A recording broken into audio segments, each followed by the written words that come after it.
It's incredible. And I appreciate everyone's work to make this a reality.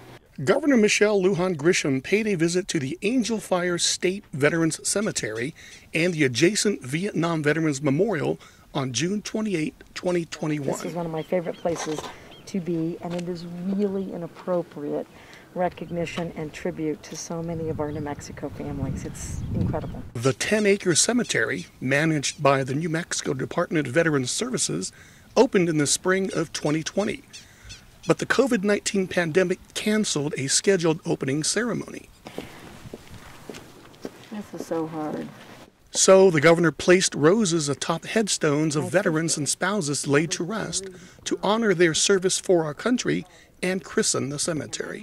Speaking to DVS staff on hand to greet her, the governor said she couldn't help but think of her late father, Llewellyn Buddy Lujan, a retired Air Force captain who passed away 10 years ago and was buried with military honors at the Santa Fe National Cemetery. When he died, it's a very important ceremony for the family to feel like there's national recognition to your service. So I've done that personally and directly, and it meant a lot to my mother, still does. Also on hand to meet the governor was DVS Secretary Sonia Smith. She told the governor, as an Air Force veteran, she had the same feeling of awe when visiting the cemetery for the first time shortly after the governor appointed her as secretary last fall. When I came up last year, Ed brought me up last year, and it was such a profound feeling. As a veteran, obviously, I could connect, but on the drive back, I just had to be silent and still to just really appreciate what we're doing here. And in 2009, the governor then made her way up the hill to the Vietnam Veterans Memorial, also managed by DVS. Can I just reach behind you? I wanted to shake your hand. Oh, hi. Where she was greeted by additional DVS staff and a group of local veterans, spouses, and residents. Hi there. How do you do?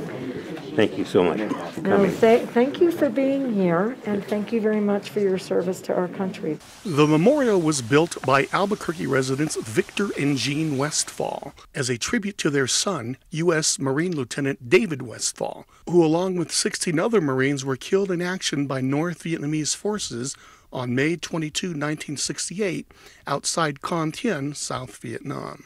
The memorial now honors all who served in Vietnam. It was the first Vietnam War memorial in the nation when it was built in 1972 and served as an inspiration to build the National Vietnam Veterans Memorial in Washington, D.C., which opened 10 years later.